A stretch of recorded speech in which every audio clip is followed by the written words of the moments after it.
everybody and welcome back to the channel. In today's review, thanks to the team over at Show Z, we're going to be taking a look at the brand new Toy Lab Transformers Dark of the Moon Soundwave. Now for those of you looking to add this guy to the collection, I'll of course be sure to pack a link down in the description box below, although before you make your decision, I definitely recommend to stay tuned to this video as this Soundwave is sadly more than meets the eye. Now when you take this out of the box, you'll be instantly taken back by just how amazing he looks. This is a really cool version of how Soundwave appeared in Transformers 3, but once you begin to handle it, and especially when it comes to the horrific transformation, you'll basically just be torturing yourself. This thing has been made super poorly, and it's such a shame as the design is very nicely done. Now as we take a look here at the details, I think the sculpt and the paintwork for the most part looks nice, although the figure does have a somewhat 3D printed quality to it. I just think the way the edges and especially the vehicle mode panels have come out, it doesn't look premium nor finished, but we do get some really nice details here for the head sculpt. I think this looks fantastic. Soundwave in Transformers 3 had an almost Dracula vibe going on, especially here for the jaw, and I think they've perfectly captured that. I do like the way the wheels situate here on the top of the shoulders, and all of this amazing paint and sculpt detail that we have here for the upper chest looks incredible, and I really like the way how they've perfectly recreated that broken front piece of the Mercedes-Benz. That looks super cool. Now the arm design also looks wicked. We've got various different speakers scattered throughout this guy, much like we saw in the film, and the proportions appear to be pretty much on point. Now for those unfamiliar as to what this figure is trying to get at, from what I can tell, this is Studio Series scaled, but yet at an almost MPM quality. The transformation is definitely masterpiece worthy, trust me, and the scale is that of a Studio Series, so it's a pretty cool concept on paper, but I just don't think really and truly has been executed that well. Now as we come around here to the back, I do like the way how the gull wing doors do store here. That looks super accurate to the movie, and the detailing here for the legs also is pretty impressive. I do like these jagged spikes that we have flaring out for the knees and here for the foot design. That looks really awesome, but the figure is just really cheap. I'm sorry guys, I can't stress that enough. This thing is not well made at all. Now articulation wise, Soundwave does have a ball joint here at the head, so this can allow him to laugh himself into oblivion as he's about to absolutely annihilate Bumblebee, Wheeljack and Dino. It can also look left to right, tilt side to side. We do get a rotation here at the shoulder, which can rotate the full 360 as well as hinge back and forth to a decent range. We do get a full rotation here just above the elbow, as well as not really 90 here, so that's unfortunate. The wrists are on ball joints, yet are super loose and flimsy, so truth be told are pretty useless. And we also do get a hinge joint here due to transformation. Despite this being advertised as an almost MPM style figure, sadly we don't get any form of waist rotation, which I think is a missed opportunity. The hips are on ball joints, so can kick forward to that far, back to that far, as well as out to the sides. We also do get a slight rotation out of that too. 90-degree bends here at the knee, and then finally the foot can pivot forwards and backwards, as well as rock side to side. So overall, besides the absence of a waist joint, this guy's pretty poseable, but the arms are a little clunky due to all of the excess vehicle mode kibble. Now when it comes to accessories, sadly we don't get Laserbeak, we don't get Ravage with this guy. We merely only get one blaster, which actually has been sculpted pretty decently. I do like the way this has come out, although the handle is super long. I'm not too sure where they were going with that, but it does just slide here into the hand. But considering the fingers are not articulated, it does look slightly bizarre, I'm not going to lie. It basically does just look like he's sticking his hand out like that, as if he's about to karate chop Bumblebee to death. But considering that we're not getting Laserbeak with this guy, I think it would have been cool had they included two. Overall, design wise he looks the part, but quality, yet again, I cannot stress enough, he really isn't the part. Now turning to some comparisons, we have our Toy Lab Soundwave on the right and the official Hasbro Studio Series version on the left, and they really are worlds apart. Undeniably the Toy Lab version is vastly superior in terms of accuracy, but quality and just overall enjoyability, I've got to give it to the Hasbro version. This thing can withstand loads of transformations without anything breaking, whereas the first time I transformed this, I did have a few tabs snap off, which is unfortunate, and the figure just doesn't feel great to handle in general. The plastic is really flimsy, and I just feel like every time I pick this guy up, something's going to pop off and break, which trust me, when we get down to transformation will cause loads of problems. But I think design wise this thing looks the part. If you're after a Soundwave which looks awesome and is Studio Series scaled, then I think at the time of this recording this is probably one of the best offerings. But as you guys can see, they are roughly eye to eye in terms of design, and as we come around here to the back, I mean, come on, they're worlds apart. This thing just cleans up way nicer than the Studio Series version, but it really does just come down to quality versus playability in my opinion, and if I'm going to be honest, the Studio Series version wins overall. Here we have him alongside the Transformers Dark of the Moon Studio Series Bumblebee, and yet again, fantastic scaling. This is an amazing concept on paper. Studio Series scale, masterpiece engineering, what could go wrong? Trust me, you guys are going to find out when we come to that transformation. But yet again, I think these guys look pretty awesome displayed next to one another. Here we have him alongside the Studio Series Deluxe Class Barricade, Transformers Dark of the Moon Leader Class Megatron, and finally the New Age Mister, also known as a masterpiece style version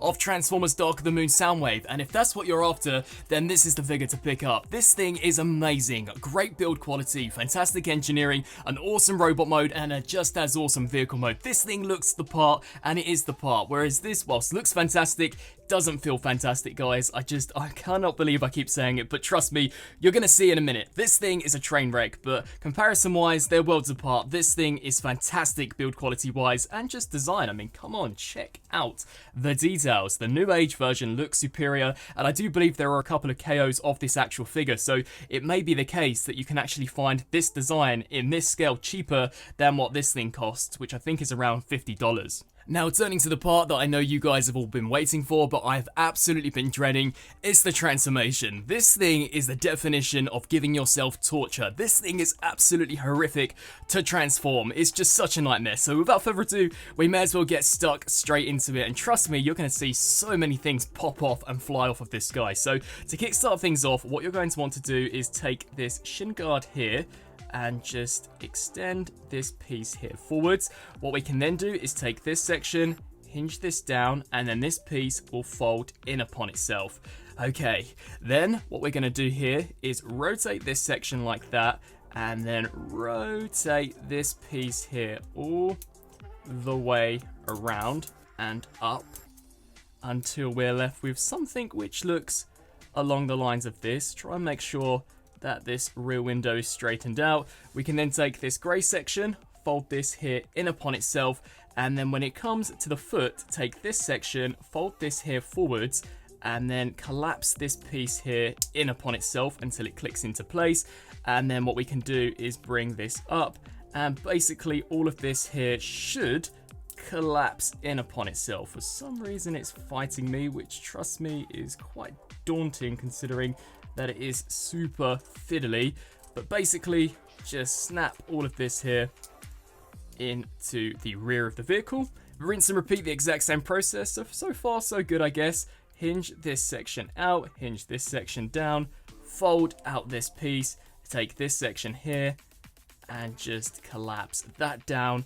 And then what we can do is rotate that around. We can then rotate this around. And now what will happen is this will hinge upwards and will collapse along the side just like that. So you can kind of see where we're going. It does look like a train wreck, I'm not going to lie, and trust me, it doesn't really get any better later on. Then what we can do is take this section, shoot this forwards, collapse the foot in upon itself, align this up, and then just collapse all of this here into place. Then we can take this grey section, hinge this out, just like this, and then reconnect that. Now when it comes to the hips, basically they're on ball joints, but there is a hinge joint. You're going to want to extend this hinge joint out, just like that, and repeat the same process here for this side. As you can see, I've had a piece of plastic fly off and stick to my arm, which I just have no clue where that's come from. I wouldn't recommend tabbing anything in just yet, as now what we'll do is come here to the upper torso and actually detach this section just like that. Then what we'll do is take this piece here and bring this forwards, which should then allow for enough clearance for us to tuck these pieces in on both sides.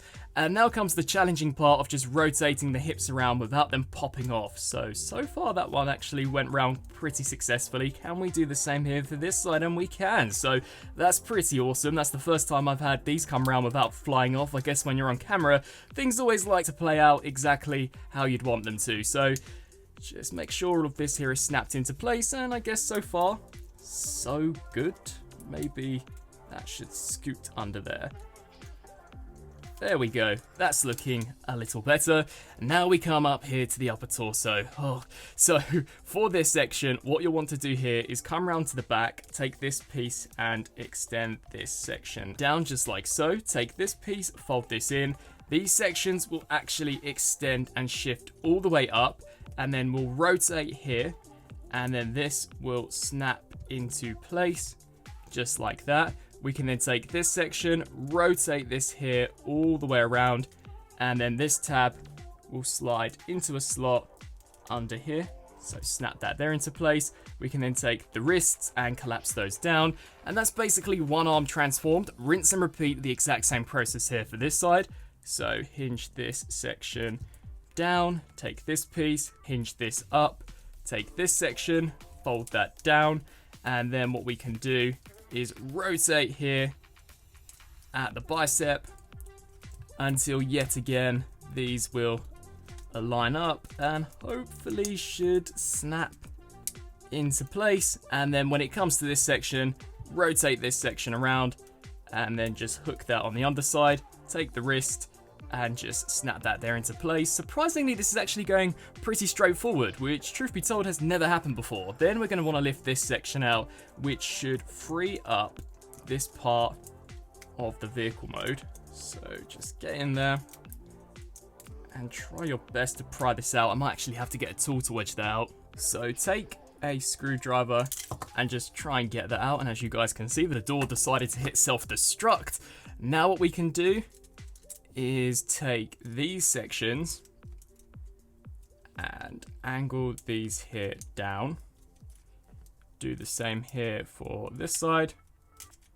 So angle these sections here down, and then as we come up to the top, these wheels are going to shoot down just like that. And then here for the Mercedes pieces, you'll want to just disengage those as this section here will detach. So we'll bring this down just like that.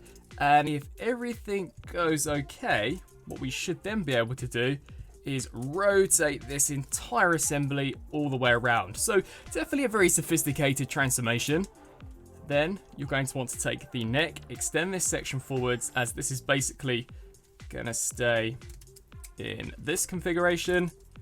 So make sure that everything is situated like this. Then what we can do here is basically collapse that down, bring this section here up and over. As you can see, these ball joints just continuously want to pop off. We can now reattach these, as I don't think they'll actually move around much longer. So just snap that one there into place. Gee meanie, why are you so complicated? Just snap that in there, and then hopefully with that done, we can... There's just no room to work. This thing is just such a pain, honestly. Then what should happen is basically this section should come up and over and should snap into place, although I have no idea whatsoever why it's fighting me so much. Come around here to the underside, take this piece here and shift this forwards, and as you can see, bits just want to fly off. This thing is an absolute nightmare to transform. Bring this around. This section has to stay down like that. And then this will tuck under, this will snap into place, and then this will snap there into place. So as you can see, the vehicle mode is slowly, very slowly but surely coming together. And then here for the wheels, basically this should rotate around and should snap into place here. So snap that in. I'm just going to leave these pieces off for now until we actually basically finish the transformation, as they're just going to keep falling off. Then what we're going to do here is basically rinse and repeat the same process for this side. So spin that around, snap that section there into place. What we can then do is take this, spin that around, take the wheel. Something has actually flown off in there. I mean, what the earth? This piece has come out fantastic. Bring this up, snap that there into place. And I mean, it's coming together, but at what cost? Trust me, I'm going to show you guys in just a second at what cost. So basically, that's the transformation finished. That is the car mode. That is everything pretty much fully clipped in. But what has come off? So we've lost the doors. The doors have decided to completely projectile off into basically oblivion. We've lost the front part of the vehicle. These things just continuously want to fly off. And I've never actually had this. This is a first. I've had this thing fall off. So quite a lot has fallen off. Basically, they're all on ball joints, so I'm going to go away, reattach them, but trust me guys, I think it's near enough impossible to transform this thing without having the doors and these front pieces fall off. So, I mean, if you like your vehicle modes to look like this after you've transformed them, then definitely pick this up. But honestly, this has been made poorly. It's been made really poorly. I think it maybe should have been a bit bigger, considering that you are dealing with what is essentially a small deluxe with masterpiece engineering. It just makes things super complicated, but I'm sorry that was a bad transformation sequence, but that is him transformed into vehicle mode. So I've gone away and I've reattached some of the components. As you guys can see, I still haven't been able to actually get the doors to clip in. Once you clip one piece in, another part wants to fly out. As you can see, this section just wants to literally self-combust. So, I mean, I guess it would look like a decent Mercedes-Benz SLS AMG if everything would stay together, but the truth is that the materials are just really bad. Like I mentioned at the beginning of the video, this really does feel like a 3D printed job and not like a proper mass-produced item. I mean, I've picked up loads of third-party things over the years, and this is just a very cheap figure. It just is cheap. The materials are cheap. Nothing wants to stay tabbed in. The ball joints, I mean, you can just tell by those. Those shouldn't pop out nowhere near as easy as they do, and it's not even like I'm applying any unnecessary pressure. As you can see, even when tabbed in, they literally have already popped out. There's just something that isn't grasping them nowhere near as tightly as they should be. So, I mean, it's a vehicle mode, I guess. If you keep this thing in robot mode as the display piece, I think it looks nicely done, but transformation is just horrific. The engineering, I think, if it was bigger and made out of better materials, would work, and it would work to be very effective. I think the design in the bot mode is great, and the design here for the Mercedes is nice. And can it roll? Yeah, it can roll. Wow, I'm actually quite surprised. This thing can roll, despite it not actually being 100% connected. Paint-wise, I don't actually know if this is painted. It looks like it's painted. It could just be the plastic, so I'm going to say it's painted. Yeah, it's painted in a nice gunmetal grey. The headlights are painted. You can see where that Mercedes emblem should be, and all of the rims have been painted, as so have the tail lights, but nah, not for me. I'm sorry, guys. I do not like this thing at all. Now, for a very quick Studio Series versus third-party comparison, here we have the Studio Series Soundwave on the left and our third-party version on the right. And as you guys can see, still Studio Series scale. It is almost identical to the scale here of our deluxe figure. So that's really cool and pretty impressive, but my goodness me, I mean, at least in my opinion, they're worlds apart. This thing looks so much better. It comes together a lot nicer when in comparison to this version, and I do believe the darker grey or gunmetal is more accurate to how the Mercedes appeared in Transformers 3, but the metallic silver, in my opinion, just pops. And not to mention, considering that this is licensed, it has way nicer details, such as the actual SLS and the Mercedes AMG logo here at the back. Even at the front, we've actually got the Mercedes logo. I just think the detail here for the front looks way nicer when in comparison to this, which is pretty simplified. So vehicle mode, I'm going to give it straight here to the actual Studio Series version. I think it looks much better, especially the wheels. Wow, the sculpt work here on the SS version is way cooler when in comparison to this, which once again definitely does have a 3D printed feel to it. And so some final thoughts for the Toy Lab Transformers Dark the Moon Soundwave. My goodness, I have so much to say about this thing. I think more negative than positive, so we'll get the positives out of the way to start off with. The figure looks fantastic as far as the robot mode goes. Really cool recreation of the CGI designer seen in Transformers 3, and by far one of the better attempts of a Transformers Dark the Moon Soundwave. Considering this thing is Studio Series scaled yet looks like a masterpiece, that's pretty impressive. I do think the sculpt work is nicely done, but other than that, I can't really say anything else that's nice. I think the build quality is trash. The plastic they've used is really really bad. The ball joints pop off way too easily. I just think had it been made out of better materials, this thing overall would have been a way more enjoyable experience. As, like I mentioned in the beginning of the review, I think this is a great concept, a Studio Series scaled figure, but with masterpiece engineering. That sounds really cool, and the figure looks cool, but in execution, I just don't think it's come out as nicely as it could have. The transformation is a nightmare. It's fairly straightforward once you get the hang of it, but things just continuously want to fly off. Considering that it is so small, it just makes things a lot more frustrating than they really should be. I think that New Age Mister is the perfect scale. It's a masterpiece figure as it should be, and it's not trying to put too much in a small package. This thing, I think, was just way too ambitious, and I don't think they actually spent the money in manufacturing it, as I just don't think the materials are there. So if you're after a third-party masterpiece-esque version of Dark of the Moon Soundwave, then definitely look into buying that New Age Mister or one of the KOs that are out there, as that is a much better version of Soundwave overall when compared to this. And I even think the Studio Series, despite it not looking as cool as this, is just nicer, as in terms of enjoyability, it's actually pleasant to handle. This thing isn't even all that great to pose around, which is unfortunate. So sadly, it doesn't get a recommendation from me, but if you are looking to add this to the collection, I will pack a link down in the description box below. But just before you hit checkout, know that this thing has problems, and a lot of them. I thank you all so much for watching, and until my next video, I'll see you then. Thanks for watching.